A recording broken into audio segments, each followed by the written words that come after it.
Assalamualaikum warahmatullahi wabarakatuh. Alhamdulillah, wassalatu wassalamu ala rasulillah. Segala puji dan puja kehadirat Allah subhanahu wa ta'ala, juga salawat dan taslim kepada Nabi besar Muhammad sallallahu alaihi wa ala alihi wa sahbihi wasallam. Kita coba lebih perdalam pemahaman tentang masalah doa ibadah.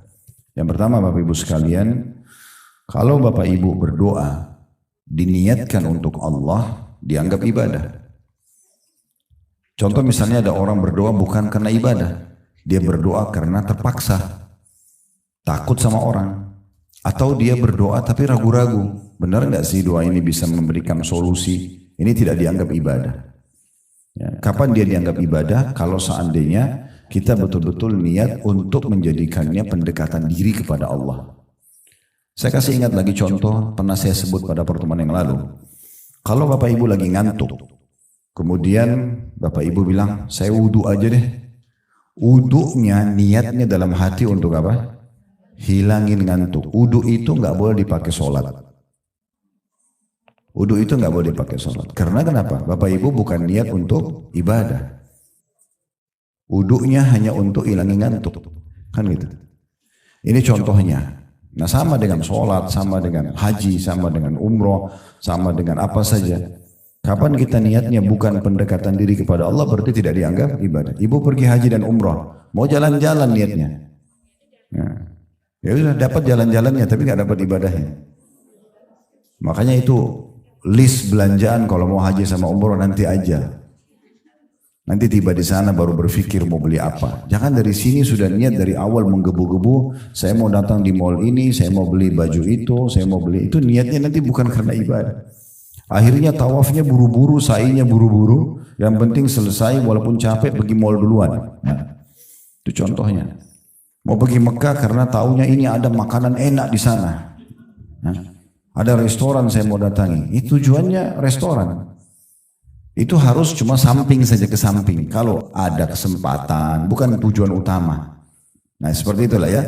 Jadi memang diarahkan niatnya itu karena Allah subhanahu wa ta'ala. Baru dia bisa bernilai ibadah. Ini hati-hati sekali ya. Ada hal-hal bahkan Bapak Ibu sekalian yang mubah.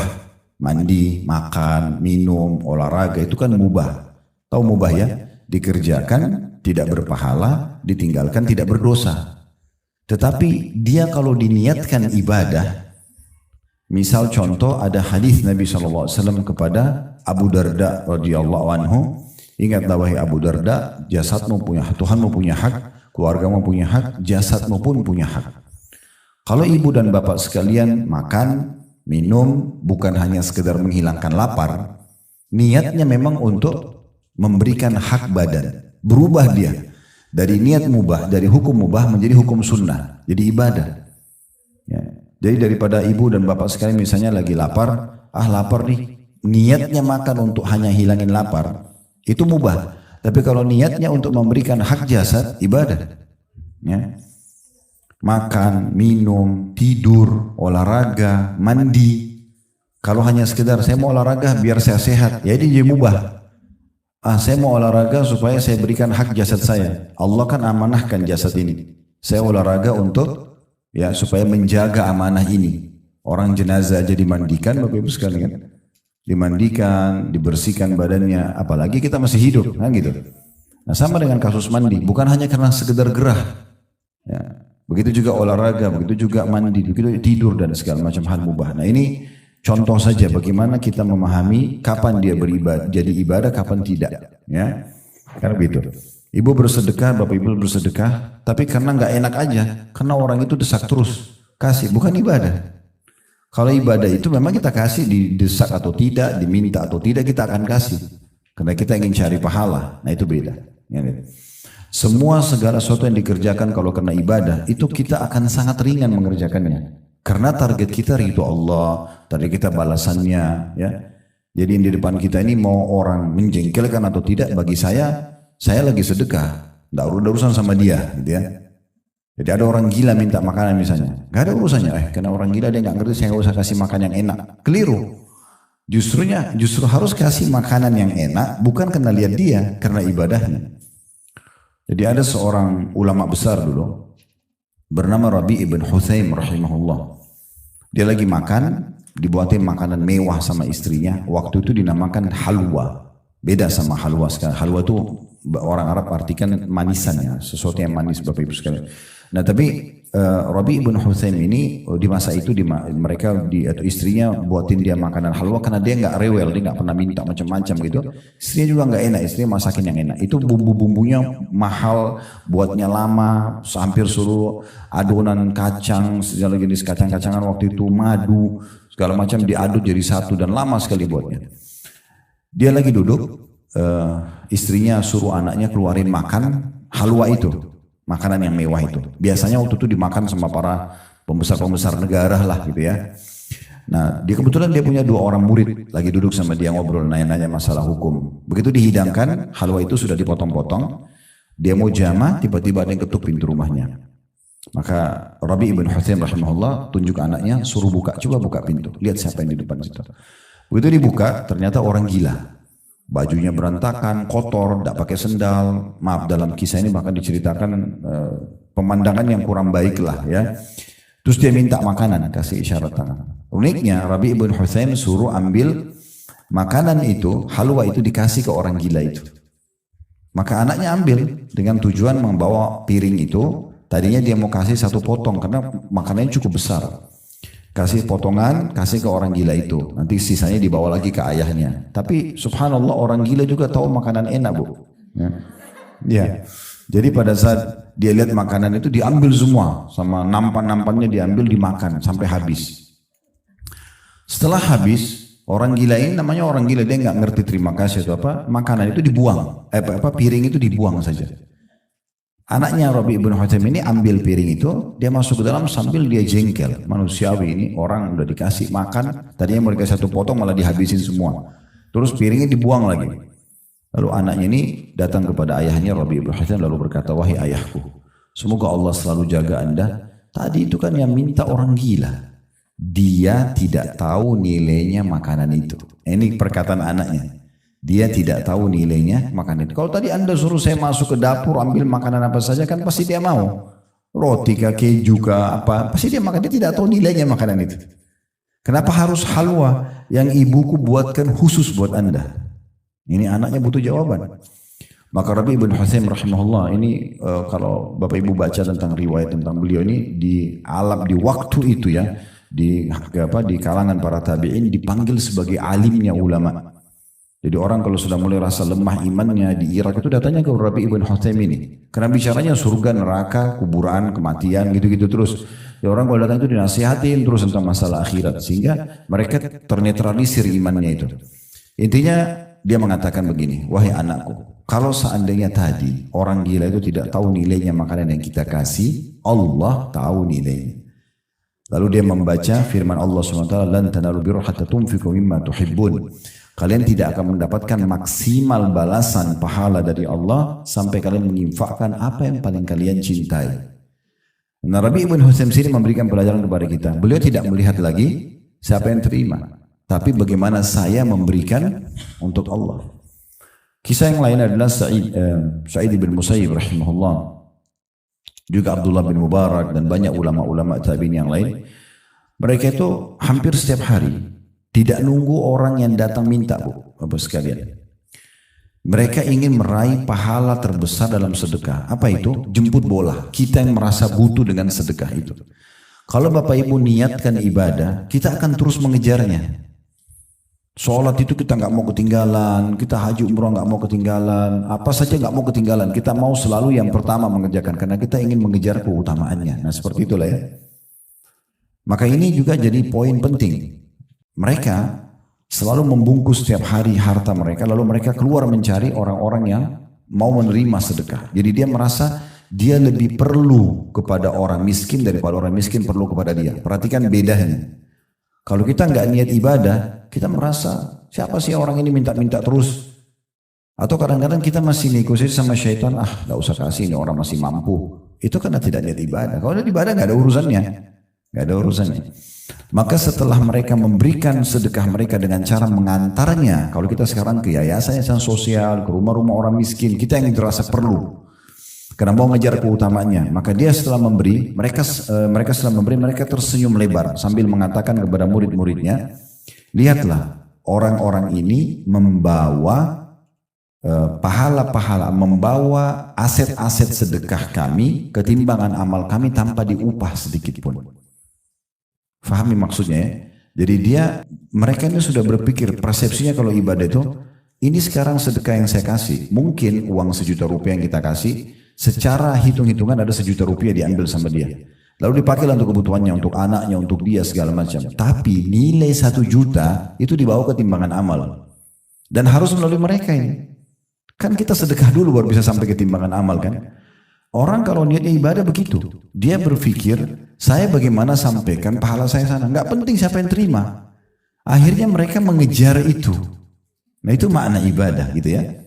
Orang kalau sudah paham ibadah ini beda sekali pemikirannya. Karena dia merasa perlu dengan ibadah itu.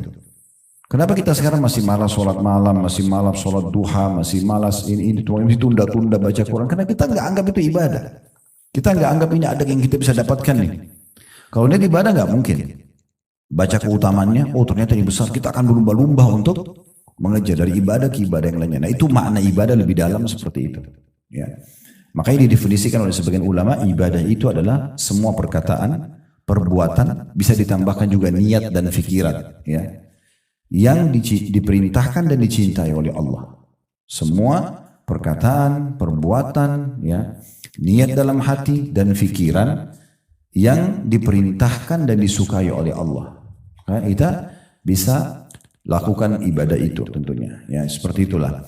Asy-Syu'bi berkata rahimahullah, seorang ulama yang lain, siapa yang menganggap bahwasanya siapa yang tidak menganggap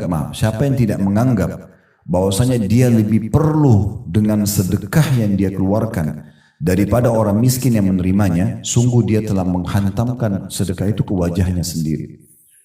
Ya, siapa yang tidak menganggap dia lebih perlu dengan sedekah itu yang diberikan ke fakir miskin, dia balik tuh, seakan-akan orang miskin yang butuh sama dia. Dan kali ini siapa yang menganggap dia tidak perlu, lebih perlu terhadap sedekah itu daripada orang yang menerimanya, maka dia seperti sedang menghancurkan amalnya, dia sedang menghantam amal itu, sedekah itu ke wajahnya sendiri. Jadi pekah sekali. Antara itu ibadah dengan bukan ibadah itu hanya sedikit sekali perbedaannya. Karena itu ini penting sekali untuk digarisbawahi, ya.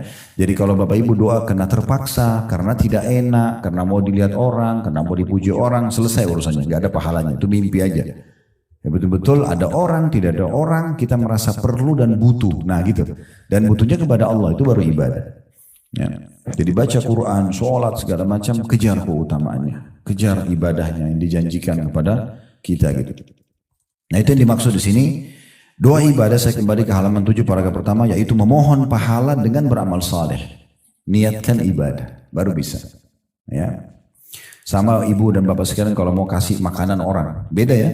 Orang niat hanya daripada makanan dibuang, dengan orang niat ibadah beda itu. Kalau ibu dan bapak niat untuk kasih orang, ibu bapak tidak akan kasih makanan bekas ke orang. Tapi kalau daripada makanan dibuang, malaikat catat ini sedekah daripada. Nah, ya. Daripada saja, terpaksa, daripada rusak. Karena itu beda. Dengan orang niat ibadah, kan beda. Ibu kasih dan bapak kasih makanan bekas, sama kasih makanan baru, sama gak pahalanya? Gak mungkin, pasti beda. Ibu kasih baju bekas, mukena bekas, sama baju baru, sama gak pahalanya? Beda. Nah bagaimana kita termotivasi mau selalu kasih yang baru, itu karena kita niatkan ibadah, baru bisa. Coba belajar sekarang, bersedekah sejumlah yang kita pakai. Sesekali itu ya.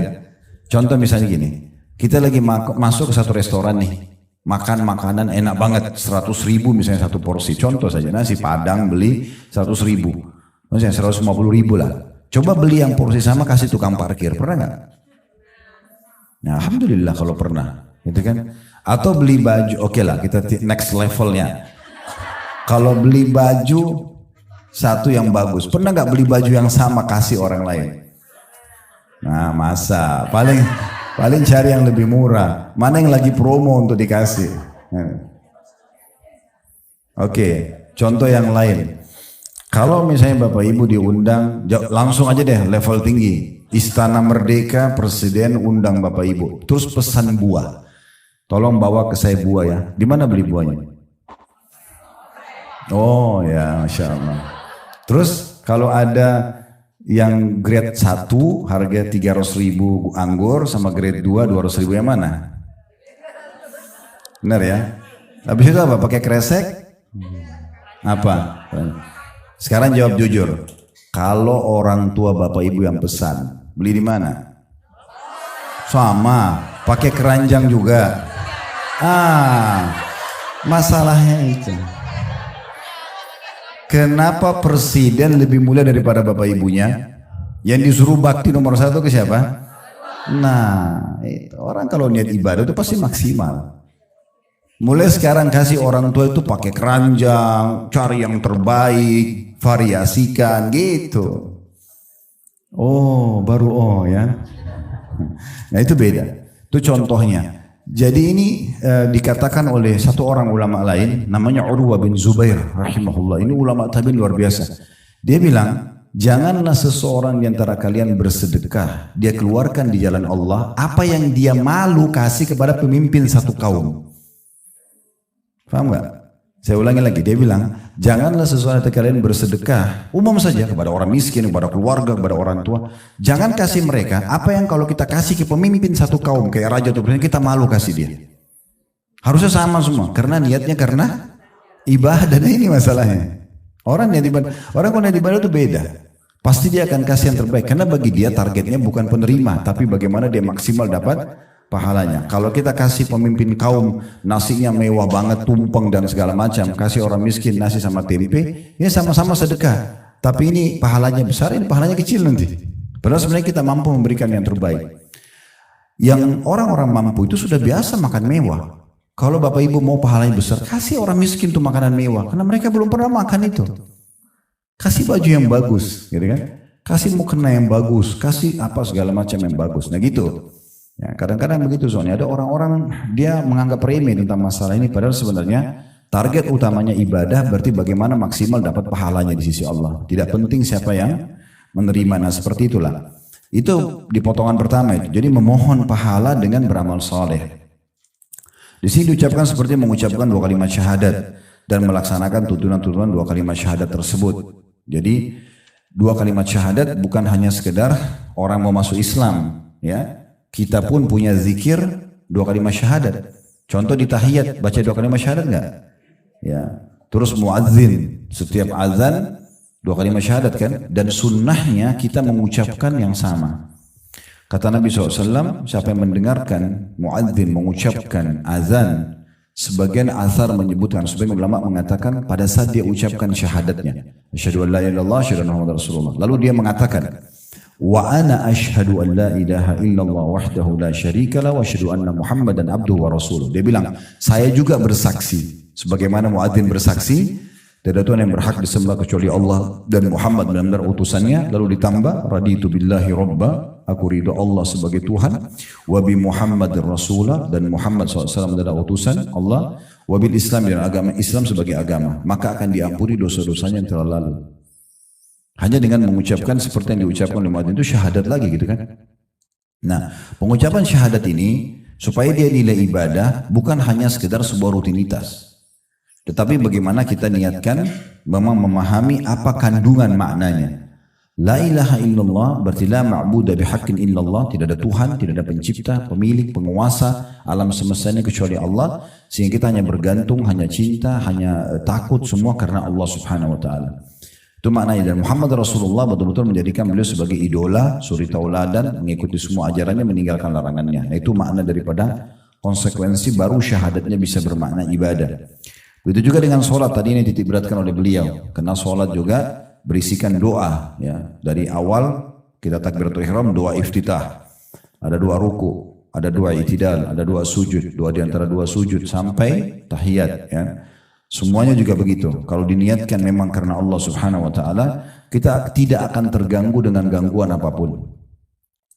Disebutkan para sahabat, para tabi'in, Bapak Ibu sekalian, itu kalau mereka sholat, digambarkan ya, umumnya mereka hampir sama, kalau yang sudah paham. maka mereka tegak seperti kokohnya pohon kurma. Bahkan seseorang di antara mereka disengat ya, oleh lebah di dahinya sampai berdarah tapi tidak bergerak. Ya. Ada di antara mereka sahabat Nabi lagi jaga malam hari.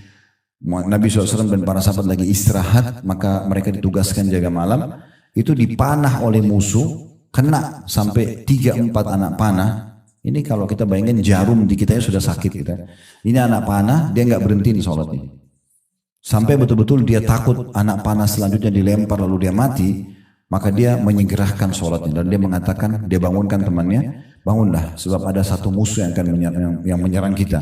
Waktu dilihat berdarah semua, temannya bilang, kenapa kok nggak bangunkan dari awal? Dia bilang, kalau saya bukan khawatir akan mati kena panas selanjutnya, maka saya akan terus melanjutkan menyelesaikan surah Al-Kahfi yang sedang saya baca.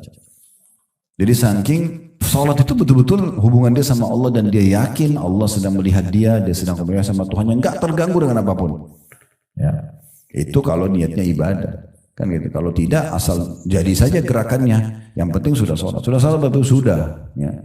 Mungkin cuma 1,5 menit tadi sudah selesai kan, cepat sekali karena tujuannya yang penting store tugas, ya gitu. Jadi beda ya, harus difahami Bapak Ibu sekalian poin penting juga, ibadah itu kita yang perlu, Allah nggak perlu.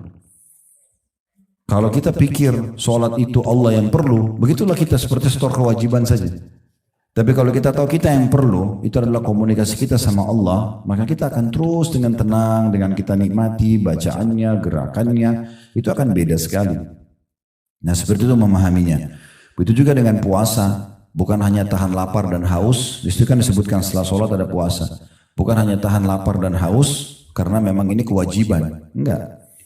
Karena memang ini adalah pendekatan diri kepada Allah subhanahu wa ta'ala.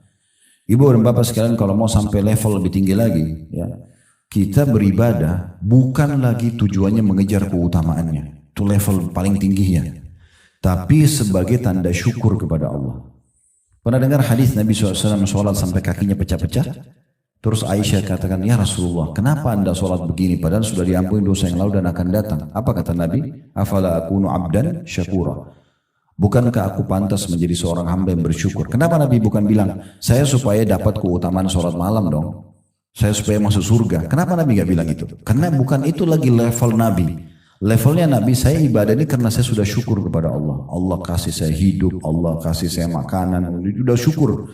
Jadi semua ibadah itu kalau mau level tertingginya kita kerjakan bukan lagi cuma mengejar keutamaan, tapi karena itu betul-betul rasa syukur kita kepada Allah. Nah di situ puncaknya itu. Sehingga kita bersedekah, kita sholat, kita puasa maksimal. Kita betul-betul enjoy, menikmati itu.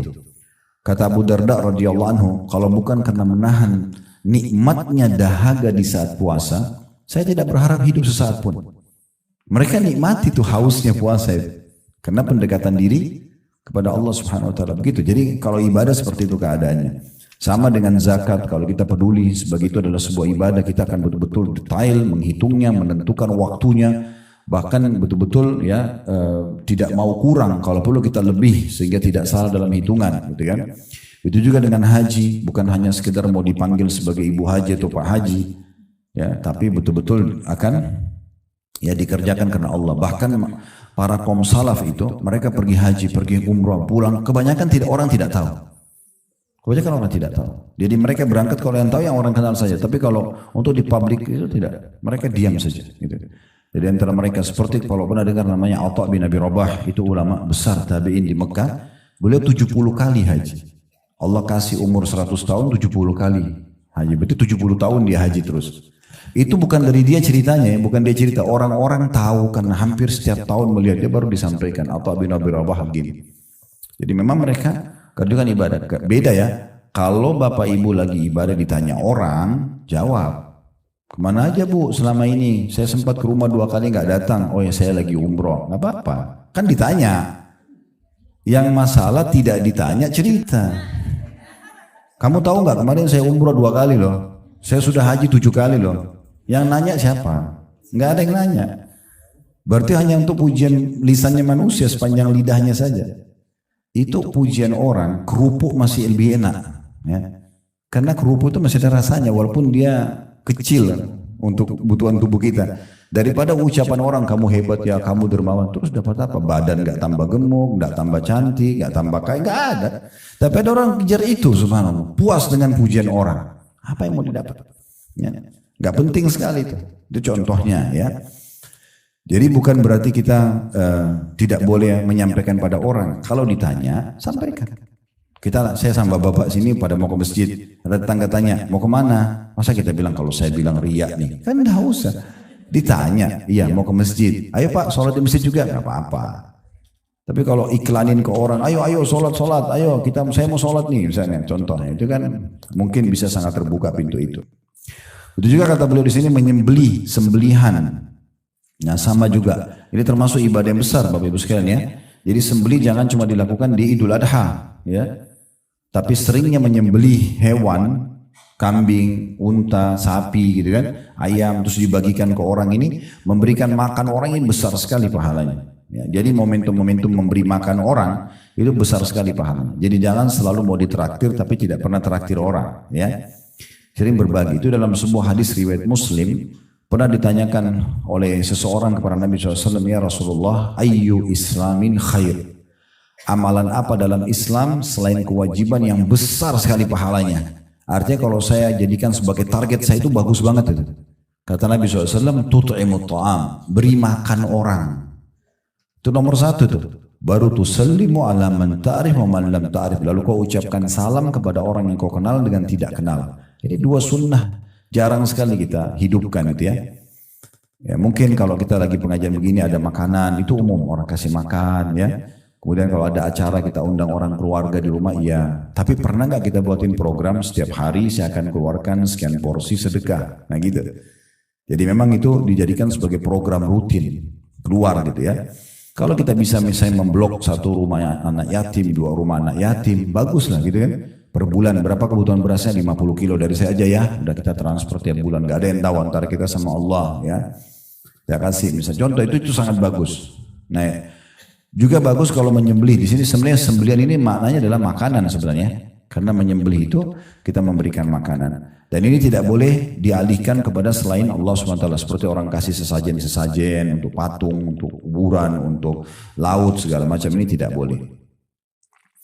Begitu juga dengan nazar, nazar karena Allah. Nazar ini tahu hukum dasarnya ya, makruh Bapak Ibu sekalian.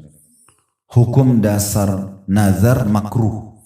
Artinya lebih baik tidak nazar. Udah tahu hukumnya ya? Karena orang kalau dia kalau dia selalu bernazar, maka kalau tidak Allah kabulkan dia tidak lakukan kan? Sekarang kalau penyakit saya sembuh, saya akan puasa 3 hari. Anak saya diterima kuliah, saya akan sedekah 100 porsi. Kalau enggak, berarti enggak lakukan. Nah itu berarti seperti orang pelit. Makanya hukum awalnya, dasarnya ulama bilang nazar itu makruh. Kalau yang benar bagaimana Ustaz? Yang benar Bapak Ibu aktivitas dulu, ikhtiar, begitu berhasil lalu kita sedekah. Tidak ada hubungannya dengan berhasil atau tidak. Nah itu mungkin masih oke. Gitu kan. Nah tapi bukan berarti tidak boleh ya. Tetap saja boleh, cuman hukumnya makruh. Kenapa dimakruhkan juga oleh sebagian ulama? Karena kalau berhasil jadi wajib Bapak Ibu sekalian. Misal kalau anak saya diterima kuliah, saya akan sedekah 100 juta. Begitu diterima benar-benar harus, tidak boleh ditunda. Harus disedekah, kecuali Bapak Ibu punya udzur, tidak cukup hartanya segala macam gitu. Dan juga dari satu sisi ulama mengatakan nazar ini ada taklif, membebankan diri mungkin di atas kemampuan. Mungkin dia nggak mampu, tapi dia karena ingin supaya dapat jalan keluar maka dia bernazar, ini nggak usah. Ada solusi lain pengganti nazar, namanya tawasul dengan amal saleh. Bertawasul dengan amal saleh. Misal kita sedekah, gitu kan? Niatkan sedekah ini akan memudahkan urusan, itu boleh. Itu solusi, itu lebih baik, gitu kan? Jadi kita justru bersedekah dulu, ibadah dulu, baru kita minta diberikan jalan keluar sama Allah. Kalau nazar kan tidak, kita minta dikabulkan dulu, baru kita keluarkan, beda. Ya. Kalau tawasul dengan amal saleh, menjadikan amal saleh sebagai perantara antara kita sama Allah, itu kita sedekah dulu, kita ibadah dulu, niatkan untuk jalan keluar, itu bisa. Kalau nazar tidak, minta dulu Allah kasih, kalau enggak saya enggak mau lakukan. Nah seakan-akan begitu. Nah tapi kalau Bapak Ibu sudah nazar dan ternyata dikabulkan oleh Allah, wajib, nggak boleh ditunda. Ya, nggak boleh ditunda. Apakah itu harta, apakah itu puasa. Jadi begitu selesai urusannya nggak boleh kita bilang sudah saya bulan depan aja puasa. Nggak bisa, harus pada saat itu. Karena sudah dikabulkan sama Allah. Contoh. Nah ini nazar juga tetap walaupun dia hukumnya makruh, Bapak Ibu sekalian tetap harus untuk Allah. Kalau orang nazar misalnya mau minta pada kuburan atau mau ke dukun, ini nazar batal semua.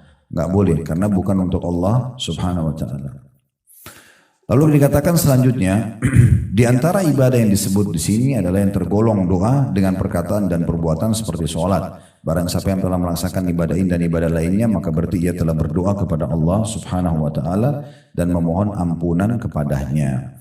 Baik, ini kurang lebih gambaran tentang masalah paragraf pertama dan kedua dari maaf ini masih paragraf pertama ya, dari potongan pertama ya, doa ibadah. Kemudian yang paragraf keduanya yaitu masalah penyebutan tentang dua ayat ya. Dua ayat ini kita juga fokus dulu menjelaskannya. Yang pertama surah Ghafir, ini surah nomor 40 dalam Al-Quran atau surah Al-Mu'min nama lainnya, surah Mu'min ya. Ayat 60, ini ayat yang paling masyhur berhubungan dengan masalah Allah pasti menerima doa hambanya. Dan kita sudah sebutkan pada pertemuan yang lalu syarat-syarat diterimanya doa ya.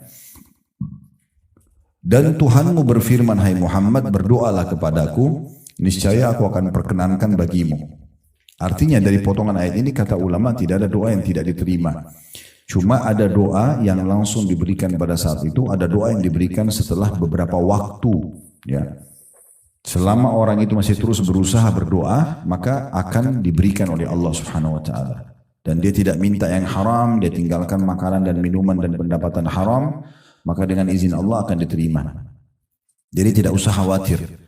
Kita sudah singgung pada pertemuan yang lalu Bapak Ibu sekalian, kalau ada orang yang berdoa, ini Ibnu Qayyim mengatakannya, kalau ada orang anaknya sakit, sudah 10 tahun dia berdoa dan dia melihat anaknya belum sembuh, kemudian dia mengatakan Allah belum menerima doa saya, ini keliru. Kalau seandainya dia tidak berdoa selama 10 tahun, mungkin anaknya sudah meninggal bahkan, atau lebih parah daripada itu. Cuma butuh volume yang lebih besar dari doa dia sehingga sesuai dengan kadar ujian yang diberikan pada anaknya. Sehingga dia berdoa saja, dia berdoa terus. Dan pernah Ibnu Qayyim rahimahullah melihat satu kasus terjadi. Beliau lagi jalan menuju ke rumahnya dari masjid, melewatin satu rumah. Rumah itu secara kebetulan ada satu ibu lagi marah sama anaknya. Jadi saking marahnya ibu ini, anaknya dikeluarin dari pintu rumah, ditutupin dari dalam. Anaknya itu masih kecil, 5 tahunan ke bawah gitu ya. 5 tahun ke bawah, nangis-nangis, ngerengek-ngerengek sama ibunya, buka pintu, nangis-nangis. Tapi ibunya tetap tidak mau bukain pintu. Ibnu Qayyim nunggu, mau lihat apa yang terjadi. Ternyata anak itu kena kecapean tidur. Waktu dia tidur, ibunya buka pintu gendong karena nggak tega, dimasukin ke dalam. Lalu beliau menyebutkan sebuah statement yang menarik. Beliau mengatakan Maha Suci Allah, Subhanallah ya. Subhanallah bahasa Arabnya, terjemah Maha Suci Allah.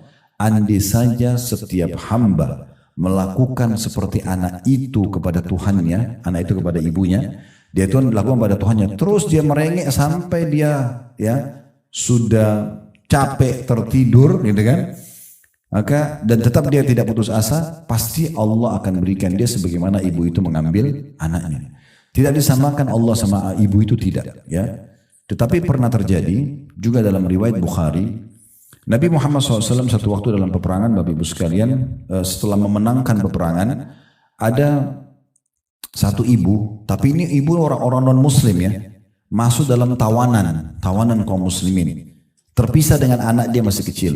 Jadi debu berterbangan, lagi panas, suasana di kancah peperangan, ada beberapa jenazah tergeletak gitu. Nabi SAW sempat melihat ke satu arah, ada satu ibu ini seperti lagi nyari anaknya, beda dengan ibu-ibu yang lain. Mereka sebagai tawanan perang, mereka tenang, nanti akan minta apa disampaikan. Karena kalau tidak kan orang tawanan perang bisa terancam dibunuh dan segala macam.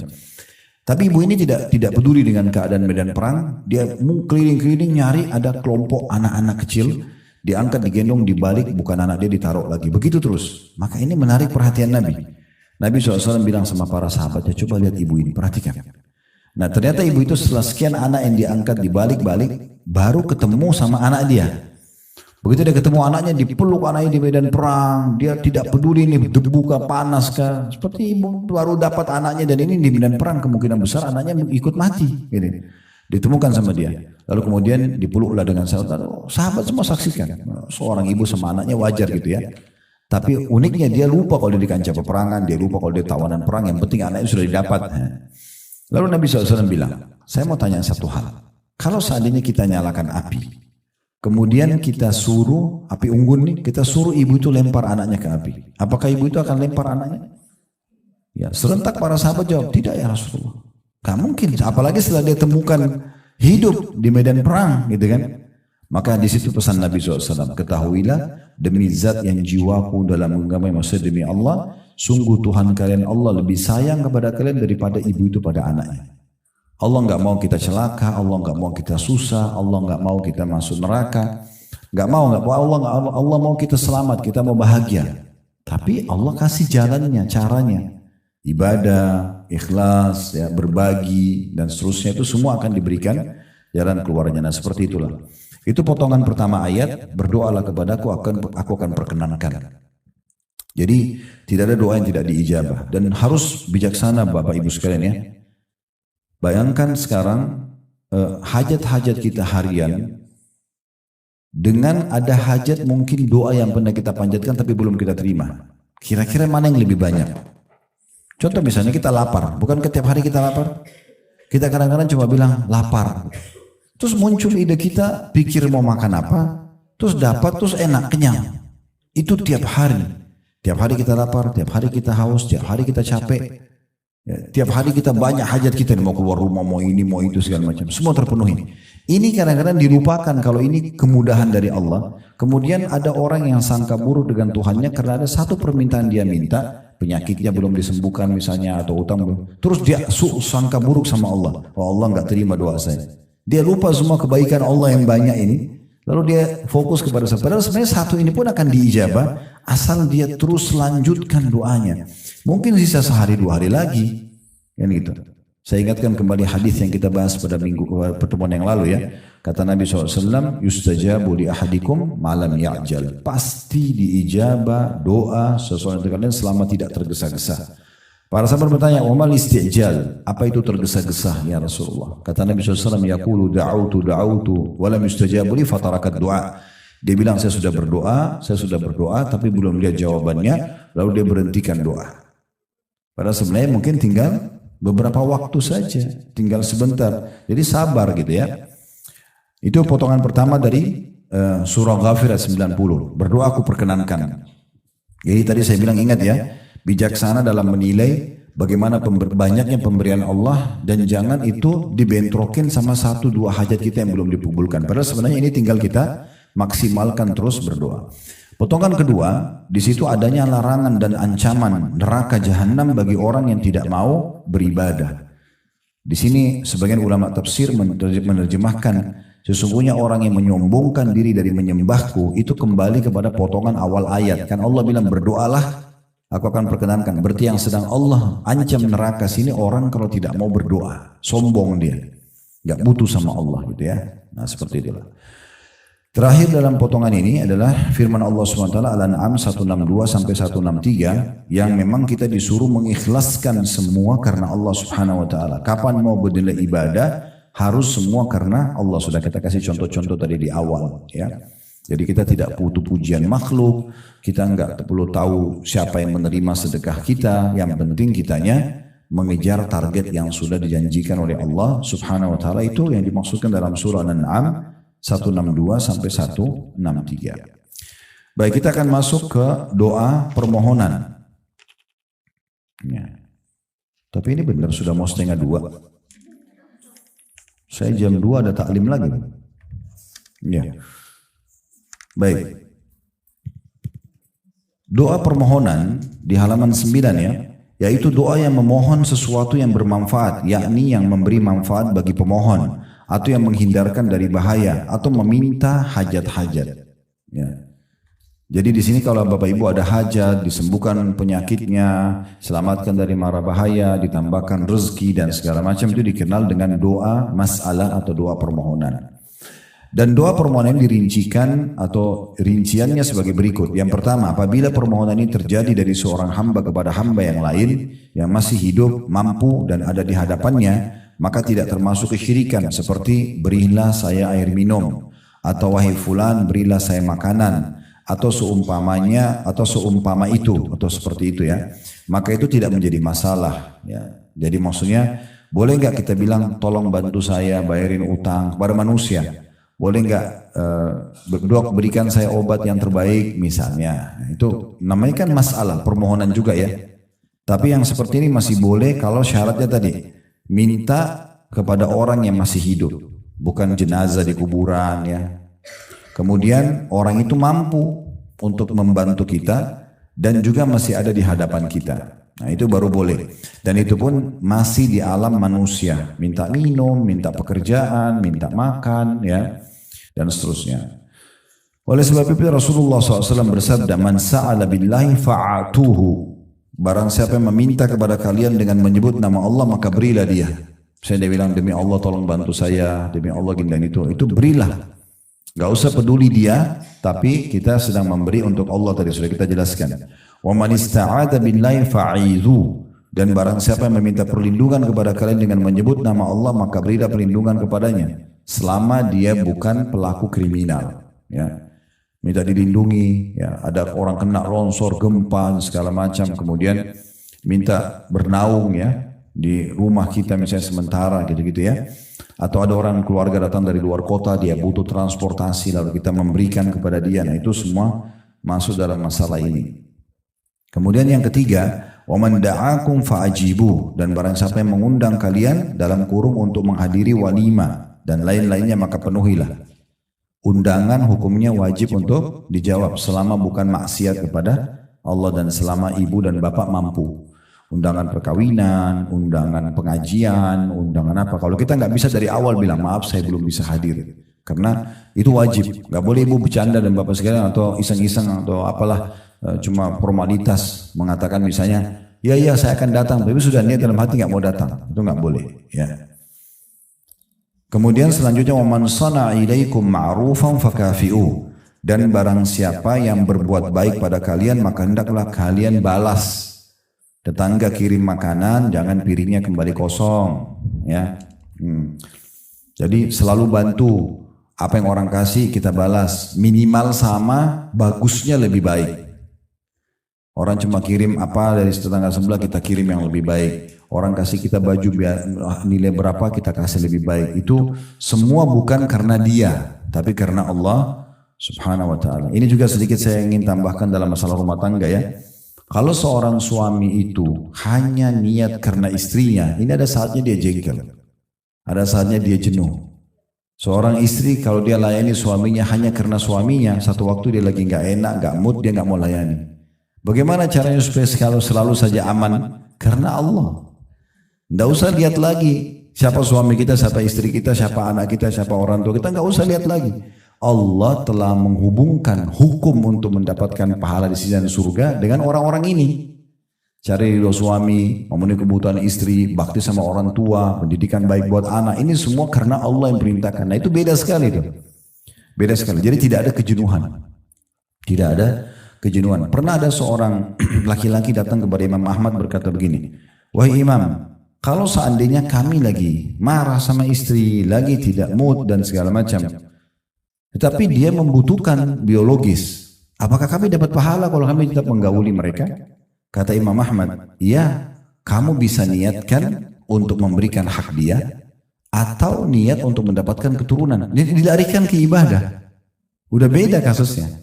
Begitu juga seorang wanita pernah datang kepada Aisyah mengatakan sebaliknya, "Ya, wahai Ummul Mukminin, kalau kami lagi jengkel, lagi marah sama suami gitu, apakah kami tetap wajib menjawab ajakannya untuk biologis? Kami lagi nggak mau.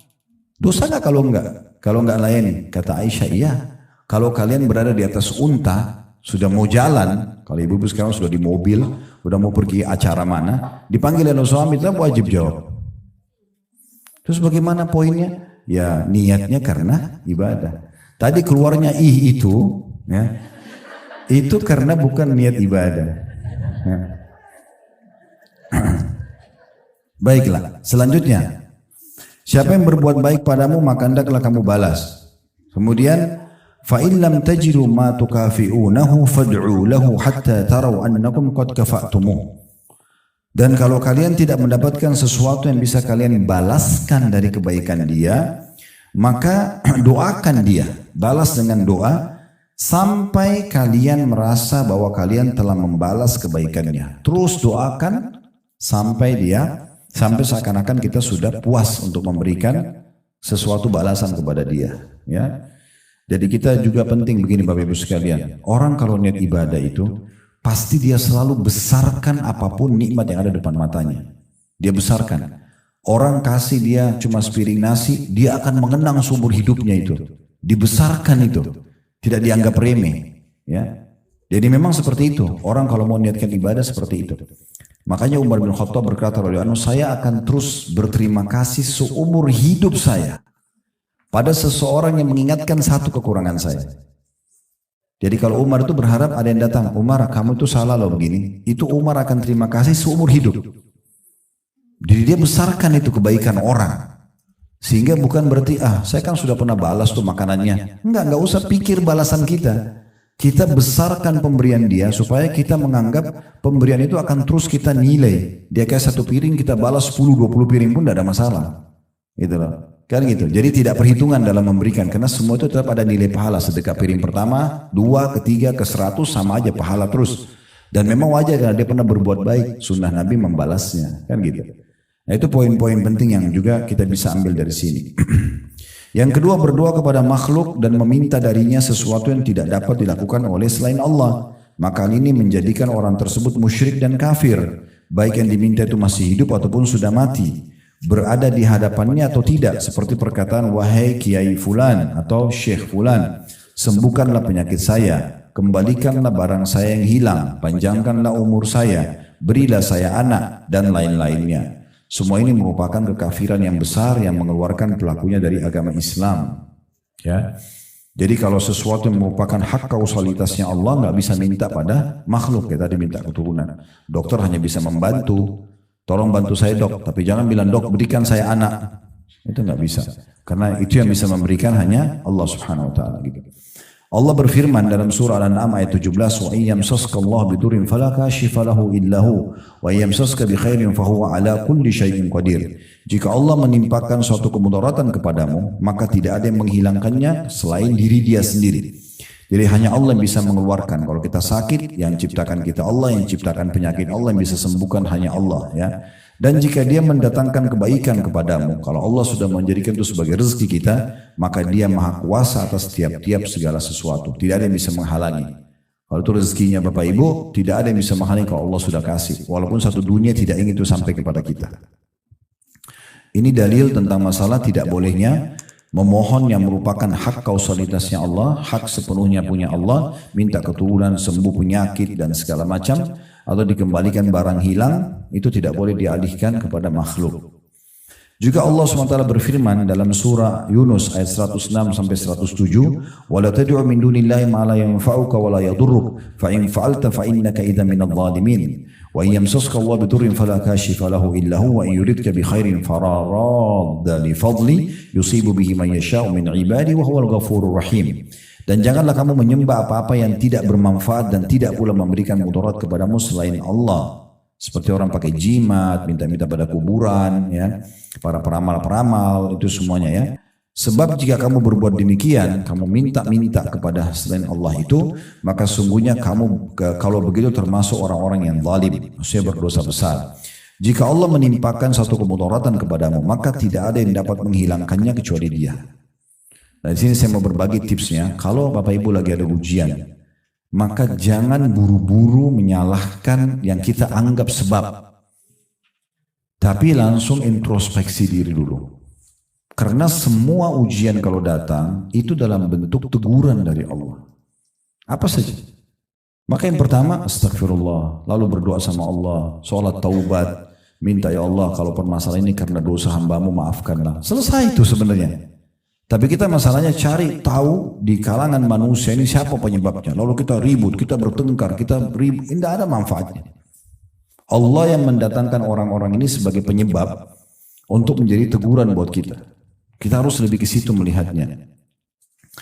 Karena di sini katakan jika Allah menimpakan satu kemudaratan kepadamu, maka tidak ada yang dapat menghilangkannya kecuali Dia. Dan jika dia menghendaki kebaikan bagi kamu, maka tak ada yang dapat menolak karunia-Nya. Tidak ada yang bisa menghalangi itu. Dialah yang memberikan kebaikan itu kepada siapa yang dikehendakinya di antara hamba-hambanya, dan Dia yang Maha Pengampun lagi Maha Penyayang. Jadi sekali lagi saya ingatkan, kalau kita sehat, kita lagi banyak nikmat, yang ciptakan kita Allah, yang ciptakan nikmat itu Allah, yang bisa pertahankan hanya Allah. Minta dan bersyukur padanya, selesai urusannya. Makhluk akan Allah datangkan untuk memenuhi kebutuhan kita. Kalau kita sedang sakit, lagi ada musibah, difitnah orang dan segala macam, harta kita diambil, yang ciptakan kita Allah, yang ciptakan ujian itu Allah, yang bisa memberikan jalan keluar hanya Allah. Maka langsung introspeksi diri, muhasabah, salat, taubat, istighfar, selesai urusannya. Ya. Selanjutnya Allah SWT juga berfirman dalam surah Al-A'raf ayat 194 yang bunyinya, innal ladzina tad'una min dunillahi ibadun amsalukum fad'uuhum falyastajibu lakum in kuntum shadiqin. Sesungguhnya berhala-berhala atau apapun yang kalian seru selain Allah itu adalah makhluk yang lemah yang serupa juga dengan kalian. Maka serulah berhala-berhala itu, lalu biarkanlah mereka memperkenankan permintaanmu jika memang orang-orang itu benar. Jadi maksudnya semua selain Allah makhluk. Kita sama malaikat sama, kita sama jin sama, kita sama matahari dan bintang-bintang sama, kita sama udara, sama air, semuanya sama. Ciptaan Allah, makhluk. Allah jadikan mereka fasilitas justru untuk mendekatkan diri kepada Allah. Ya, bukan kita minta-minta pada benda-benda ini. Kan gitu. Ini sayang sekali kalau orang tidak faham. Banyak orang di negeri kita ini, dalam sholat mereka mengatakan, iyyaka na'budu wa iyyaka nasta'in. Hanya kepadamu ya Allah kami menyembah. Hanya kepadamu kami minta tolong. Habis salam minta kuburan sebelah masjid. Tolong sembuhin saya, tolong mudahin urusan saya, tolong mudahin jodoh saya, tolong bukain rezeki saya. Lalu mana komitmen tadi iyyaka na'budu wa iyyaka nasta'in ini? Ya. Dan Nabi SAW ajarkan kepada kita doa yang cara luar biasa dalam meminta kepada Allah. Kata Nabi SAW, minta segala sesuatunya pada Tuhan kalian sampai tali sendal kalian. Tali sendal minta sama Allah. Ini saya singgung waktu di awal kita bahas buku ini ya. Banyak orang kadang-kadang mau berdoa tapi yang dianggap besar saja. Itu pun kalau sudah mentok di manusia nggak bisa, baru minta sama Allah. Ini sakit nih, pergi dokter 1 nggak sembuh, 2 nggak sembuh, 3 nggak sembuh, 30 dokter nggak sembuh, baru sholat tahajud. Baru umroh, minta doa di tawaf. Kenapa nggak dari awal sholat tahajud dan umroh? Baru nanti Allah mulain dokter dan resep yang cocok. Itu yang benar. Makanya nggak sembuh-sembuh, masalahnya nggak selesai-selesai gitu kan? Karena dia nggak kembali kepada Tuhannya Allah. Yang lainnya semua makhluk penyebab saja, gitu kan? Selanjutnya Allah juga berfirman dalam surah Al-A'raf 197, "Walladzina tad'una min duni la yastati'una nasrakum wala anfusahum yansurun." Dan berhala-berhala yang kamu seru selain Allah tidaklah sanggup menolongmu, bahkan tidak dapat menolong dirinya sendiri. Itu jimat-jimat, ya hati-hati ya.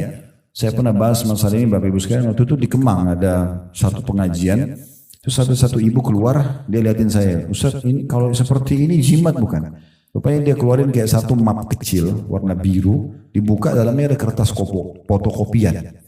Betul saya buka saya sudah tahu itu jimat.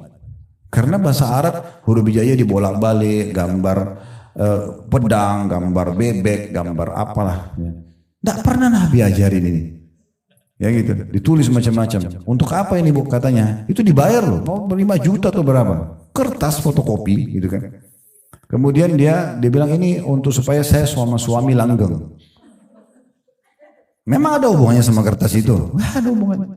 Berdoa sama Allah dan di alam manusia Allah sudah kasih. Mau pasangan suka sederhana kok. Tatapan matanya syahdu, lisannya santun, tangannya ramah, baik, tulus. Selesai orang suka gitu. Tidak usah lintas alam bawa foto ke dukun, suruh jin yang datang. Untuk apa? Kesyirikan kepada Allah. Itu kan lintas alam, penjahat dimasukin ke rumah, gitu kan? Itu kan tidak perlu semuanya. Itu contoh-contoh dan banyak sekali masalah ini. Saya juga pernah itu hari di puncak mampir di satu restoran. Mampir tidak sekali sama teman saya gitu. Dia kebetulan kenal pemilik restoran cukup besar. Kemudian saya sholat di musolahnya karena masjid cukup jauh dan kami lagi musafir waktu itu. Terus sholat. Begitu sholat di musola ada satu bingkai, mungkin seperti lukisan di belakang kita ini, tapi ditutup kain hitam. Di depan mihrabnya gitu. Terus saya curiga, saya panggil, Pak ini apa ini Pak? Oh ada orang di sini, orang pintar kasih. Untuk apa? Untuk laris usaha, saya bilang gitu. Dia bilang iya Ustaz. Coba buka Pak. Salah satu syaratnya gak boleh buka kain hitamnya itu. Nah, Coba buka, tidak apa-apa, Bapak nggak usah khawatir. Saya insya Allah jamin tidak apa-apa. Mungkin dia diancam kalau buka nanti kualat lah apa, Allahu alam. Buka, begitu buka, saya tahu tuh tulisannya. Subhanallah, ini pernah terjadi juga di Irian waktu itu. Saya lagi dakwah ke sana. Ada satu pengusaha muslim di sana. Dia kena saya jelasin masalah jimat-jimat ini nggak boleh segala macam. Dia bilang, Ustaz bisa ke toko saya nggak? Tokonya Masya Allah laku memang itu besar. Tapi ada satu di ruangan ayah dia. Dia bilang, Ustaz tolong lihat. Di belakang pintu kamar orang tua saya itu ada kertas. Itu kertas sudah butek banget. Udah tua, coklat, udah sobek-sobek. Udah lama. Ini saya curiga karena bahasa Arab dia bilang. Terus saya coba lihat. Saya bukan ngomongin diri Bapak Ibu sekalian. Dari SD saya sudah belajar bahasa Arab. Tapi saya nggak tahu isinya apa. Bahasa Arab. Saya coba baca apa ini gitu. Bolak-balik saya. Ternyata setelah saya teliti mungkin cukup lama 15 menit mungkin. Itu bahasa Indonesia tapi diarabkan. Iya, makanya tidak saya temukan dalam bahasa Arab ini apa. Jadi waktu saya lihat itu di sana itu ini adalah nama 7 orang Ashabul Kahfi. Lalu disebut sama dia namanya dan nama nggak jelas juga. Nama apa gitu. Dan ini nama anjingnya. Iya. Siapa yang taruh di tokonya akan lari, siapa yang taruh di rumahnya tidak akan diganggu penjahat dan sebagainya. Ini khurafat semua. Apa punya kertas itu? Gak ada hubungannya sama sekali. Jadi hati-hati sekali ya. Jadi nggak perlu semua itu ya. Maka minta selalu kepada Allah Subhanahu wa taala. Tinggal mudah, alhamdulillah, wassalatu wassalamu, ya Allah tolong selamatkan saya dari orang ini. Ya Allah mudahkan bagi saya rezeki itu, selamatkan saya dari ini dan itu kan bisa gitu. Saya ulangi ya. Di sini firman Allah SWT, dan berhala-berhala yang kamu seru selain Allah itu tidaklah sanggup menolongmu, bahkan tidak dapat menolong diri mereka sendiri. Selanjutnya firman Allah Subhanahu wa taala di dalam surah Al-Hajj ayat 11 sampai ayat 13 yang bunyinya wa minan nasi may ya'budu Allah ala harf fa in asabahu khairun ma'anna bih wa in asabathu fitnatun qalaba ala wajhi khasira dunya wal akhirah dzalika huwal khusranul mubin yad'u min dunillahi ma la yadurru wa la yanfa'u ma la yanfa'u ذلك هو الضلال البعيد يدعو لمن ضر أقرب من نفعه لبئس المولى ولبئس العشير. Dan di antara manusia ada orang yang menyembah Allah dengan berada di tepi saja, maksudnya hanya asal-asalan ya. Maka jika ia memperoleh kebaikan, tetaplah ia dalam keadaan itu, tetap beribadah kepada Allah.